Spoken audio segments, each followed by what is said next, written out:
बिस्मिल्लाहिर्रहमानिर्रहीम, अस्सलाम वालेकुम। स्पीक आउट चैनल में हम आपको खुश आमदीद कहते हैं। दोस्तों, आज की इस वीडियो में हम आपको हज़रत अली रज़ी अल्लाह अन्हु की ज़िंदगी से मिलने वाले एक वाक़े के बारे में बताएंगे जिससे आपके इल्म में इजाफा होगा और एक ऐसे फैसले के बारे में आपको मालूम होगा जिसके बारे में आप पहले आगाही नहीं रखते थे। एक दफ़ा का जिक्र है कि हज़रत उमर रज़ी अल्लाह अन्हु की खिदमत में एक औरत को लाया गया जिसने किसी बूढ़े मर्द से शादी की थी। जैसे ही वो उस मर्द के घर आई, यानी उसकी निकाह के बाद रुखसती हुई और वो दोनों एक दूसरे के करीब आए, तो ऐसी हालत में मर्द इस दुनिया से चला गया, यानी वो फौत हो गया। वो औरत जो है उस मर्द से हामला हो गई और एक बच्चे की मां बन गई। उस मर्द की दूसरी बीवी में से भी कुछ औलाद मौजूद थी। उस बच्चे के भाई यानी उसके सुतेले भाई उस बच्चे को अमीरुल मोमिनीन हज़रत उमर रज़ी अल्लाह अन्हु के पास लाए और उनसे कहा कि इस औरत ने, यानी जो खुद रिश्ते में उनकी माँ बनती थी, एक सुतेली माँ बनती थी, उसके मुतालिक कहा कि इस औरत ने बच्चे को यानी जना से जना है, यानी उसके इस ताल्लुक के बारे में एक चीज़ जो है उस पर इल्ज़ाम लगा दिया और मामले के हवाले से एक गवाही भी पेश कर दी गई। हज़रत उमर रज़ी अल्लाह अन्हु ने हुक्म दिया कि इस औरत को संसार कर दिया जाए क्योंकि गवाही भी वहां पर मौजूद थी। इतने में हज़रत अली रज़ी अल्लाह अन्हु आए, वो वहां से गुजर रहे थे। उन्होंने जब ये सूरत हाल देखी तो पूछा कि आखिर मामला क्या है। चुनाचा लोगों ने तमाम मामला हज़रत अली रज़ी अल्लाह अन्हु को बयान कर दिया। हज़रत अली रज़ी अल्लाह अन्हु ने कहा कि इस औरत के बारे में क्या तुम बता सकते हो कि बूढ़े मर्द से कितने दिन पहले इसकी शादी हुई थी और किस दिन वो इस मर्द के पास आई और कितनी मर्तबा इसके दरमियान एक दूसरे के साथ ताल्लुकात कायम हुए। तो उन्होंने जवाब दिया, जी हाँ, हम बता सकते हैं। हज़रत अली रज़ी अल्लाह अन्हु ने फरमाया कि इसे छोड़ दो और कल सुबह इसे दोबारा हासिल करना। वो लोग वहां से चले गए और अगले रोज दोबारा वो सब वहां पर हाजिर हुए। अब अगली सुबह वो हाजिर हुए तो उनके साथ वो बेटा भी मौजूद था, उससे भी वहां पर हासिल किया गया। हज़रत अली रज़ी अल्लाह अन्हु ने इरशाद फरमाया कि इस बच्चे के हम उम्र कुछ दूसरे बच्चे भी लाए जाएं। जब दूसरे बच्चे भी हाजिर हो गए तो उन्हें उस बच्चे के साथ खेलने में मशगूल कर दिया गया। जब वो तेजी के साथ खेल रहे थे तो आप रज़ी अल्लाह अन्हु ने उन्हें बैठ जाने का हुक्म दिया और दूसरे बच्चों के साथ वो बच्चा भी बैठ गया। फिर आपने बच्चों को फौरन खड़े होने का हुक्म दिया। दूसरे सारे बच्चे तो बड़ी फुर्ती के साथ अपनी जगह से उठकर खड़े हो गए, लेकिन उस औरत का बेटा दोनों हाथ को जमीन पर रखकर बड़ी मुश्किल से खड़ा हुआ, जिस पर वाज़ेह हो गया कि वो बेटा बूढ़े आदमी का है। तो औरत के साथ शादी की पहली रात ही फौत हो जाने वाले मर्द की जानिब से ही वो बेटा था और उसने जना नहीं किया था। हज़रत अली रज़ी अल्लाह अन्हु को किस तरह से मालूम हुआ और हज़रत उमर ने जब उनसे सवाल किया तो हज़रत अली ने उन्हें क्या जवाब दिया, ये आपको बताते हैं। लेकिन उससे पहले हमारी आपसे इल्तमास है कि अगर आपने अभी तक हमारा चैनल सब्सक्राइब नहीं किया तो फौरी तौर पर हमारा चैनल सब्सक्राइब कीजिए, साथ ही बेल आइकॉन पर क्लिक करें ताकि मजीद आने वाली वीडियोस जो हम वक्तन फवक्तन आपके लिए इस चैनल पर अपलोड करते हैं वो आपको वक्त पर मिलती रहें और आप उनसे मुस्तफीद होते रहें।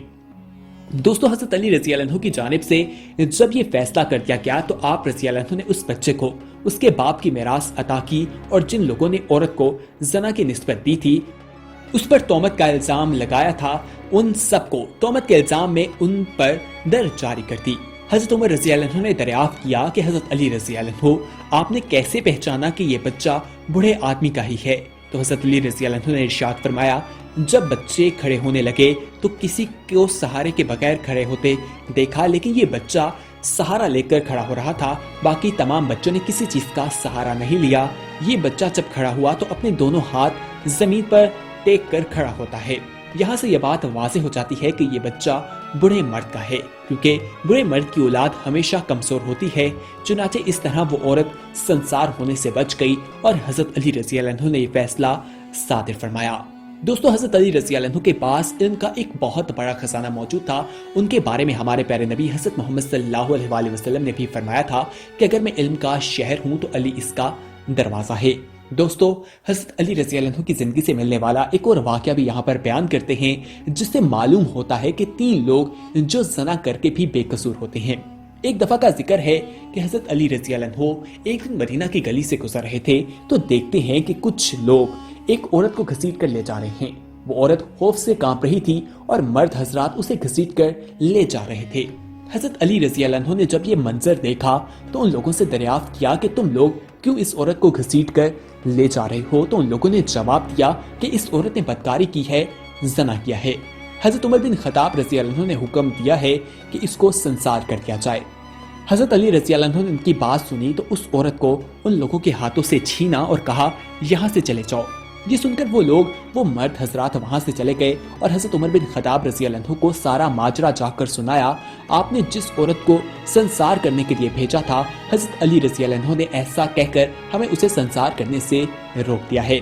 ان عورت کو وہاں سے ہم سے لے لیا اور ہمیں وہاں سے بھاگ جانے کا کہا ہے۔ یہ سن کر حضرت عمر رضی اللہ عنہ نے فرمایا لوگو، حضرت علی کو کسی ایسی بات کی خبر ہوگی جس سے ہم سب لوگ بے خبر ہیں، کیونکہ حضرت عمر خطاب کو بھی معلوم تھا کہ حضرت علی رضی اللہ عنہ کے پاس بے حد علم موجود ہے۔ حضرت علی رضی اللہ عنہ کو وہاں پر بلایا گیا اور حضرت علی رضی اللہ عنہ بھی کچھ ہی دیر میں وہاں پہنچ گئے۔ حضرت عمر رضی اللہ عنہ نے حضرت علی رضی اللہ عنہ سے پوچھا کہ علی، کیا وجہ ہے کہ تم نے لوگوں کو روکا اس بدکار عورت کو سنسار کرنے سے؟ تو حضرت علی رضی اللہ عنہ نے فرمایا کیا آپ نے نہیں سنا؟ اللہ کے پیارے نبی حضرت محمد صلی اللہ علیہ وآلہ وسلم نے فرمایا ہے کہ 3 لوگوں کے اوپر سے قلم اٹھا لیا جاتا ہے، یعنی ان کے اعمال لکھے نہیں جاتے، وہ بے قصور ہوتے ہیں، یعنی ان کے گناہ نہیں لکھے جاتے۔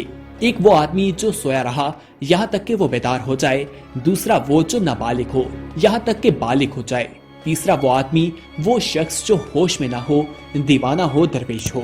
حضرت عمر رضی اللہ عنہ نے جب یہ واقعہ سنا تو فرمایا ہاں، رسول اکرم صلی اللہ علیہ وآلہ وسلم کو یہ ارشاد فرماتے ہوئے میں نے بھی سنا ہے۔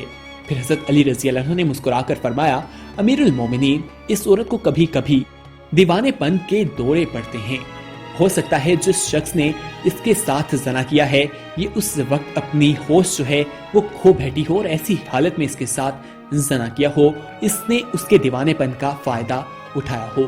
حضرت عمر رضی اللہ عنہ نے جب یہ سنا تو اس عورت کو وہاں سے رہا کرنے کا حکم دے دیا۔ دوستو، اس واقعے سے ہمیں یہ بھی معلوم ہو جاتا ہے کہ وہ ایسے کون 3 لوگ ہیں جن کے اوپر سے قلم اٹھا لیا جاتا ہے، وہ بالکل بے گناہ ہوتے ہیں، اور اگر وہ زنا بھی کرتے ہیں تو انہیں ان کی سزا نہیں ملتی یا ان کے ساتھ زنا کیا جاتا ہے تو وہ بے خبر ہوتے ہیں۔ ان کے بارے میں اللہ کے پیارے نبی حضرت محمد صلی اللہ علیہ وآلہ وسلم نے بتا دیا ہے۔ حضرت علی رضی اللہ عنہ کے پاس علم کا ایک بہت بڑا خزانہ موجود تھا اور ان کی زندگی سے ملنے والے مختلف واقعات ہماری رہنمائی کرتے ہوئے دکھائی دیتے ہیں۔ یہ تمام علم انہوں نے اللہ کے پیارے نبی حضرت محمد صلی اللہ علیہ وآلہ وسلم سے ہی حاصل کیا تھا۔ آپ صلی اللہ علیہ وآلہ وسلم کے چچا زاد بھائی تھے۔ آپ صلی اللہ علیہ وآلہ وسلم نے جب لوگوں کو اسلام کی دعوت دی تو بچوں میں جس شخص نے سب سے پہلے سلام قبول کیا وہ کوئی اور نہیں بلکہ حضرت علی رضی اللہ عنہ ہی تھے۔ آپ نے 8 سال کی عمر میں سلام قبول کیا تھا۔ آپ صلی اللہ علیہ وآلہ وسلم نے اپنی سب سے چہیتی بیٹی حضرت فاطمہ رضی اللہ عنہ کا نکاح بھی ان کے ساتھ کیا تھا، اور حضرت علی رضی اللہ عنہ اور حضرت فاطمہ ایک بہترین زندگی گزار کر اس دنیا سے گئے ہیں، اور ان کی زندگی ہمارے لیے ایک بہترین نمونہ ہے جو آنے والے لوگوں کی رہنمائی کرتی ہے۔ دوستو، حضرت علی رضی اللہ عنہ اپنی عبادات کو وقت پر پورا کیا کرتے تھے۔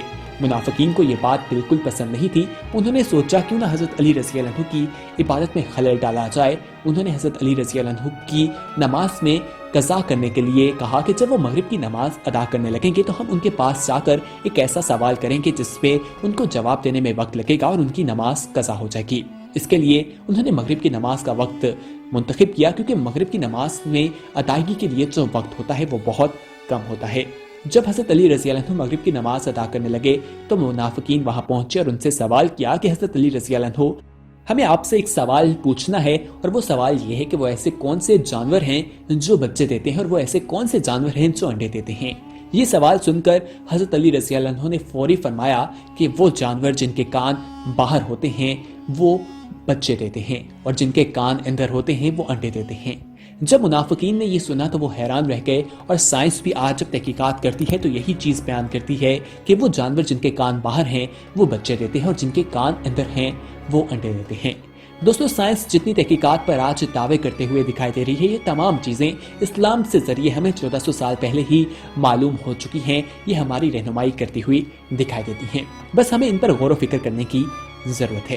उम्मीद है कि आज की इन्फॉर्मेटिव वीडियो आपको पसंद आई होगी। इस वीडियो को अपने दोस्तों के साथ जरूर शेयर कीजिएगा और अगर आपने अभी तक हमारा चैनल सब्सक्राइब नहीं किया तो फौरी तौर पर सब्सक्राइब कीजिए, साथ ही बेल आइकॉन पर क्लिक करें ताकि मजीद आने वाली वीडियोस जो हम वक्तन फवक्तन आपके लिए इस चैनल पर अपलोड करते हैं वो आपको वक्त पर मिलती रहें और आप उनसे मुस्तफीद होते रहें। इस वीडियो में कमेंट करके अपनी राय और तजावीज़ भी हमें जरूर दीजिएगा। आपकी राय हमारे लिए काफी ज्यादा अहमियत रखती है। इस वीडियो में कमेंट करके आप हमें यह भी बता सकते हैं कि आने वाले वक्त में आप किस तरह की वीडियोस देखना पसंद करते हैं, वो भी हम आपके साथ जरूर शेयर करेंगे, उस पर रिसर्च करेंगे और एक वीडियो बनाकर आप तक पहुंच जाएंगे। दोस्तों, इस वीडियो को लाइक, शेयर और कमेंट करना ना भूलिएगा। अगली वीडियो तक हमें दीजिए इजाजत। अल्लाह हाफिज।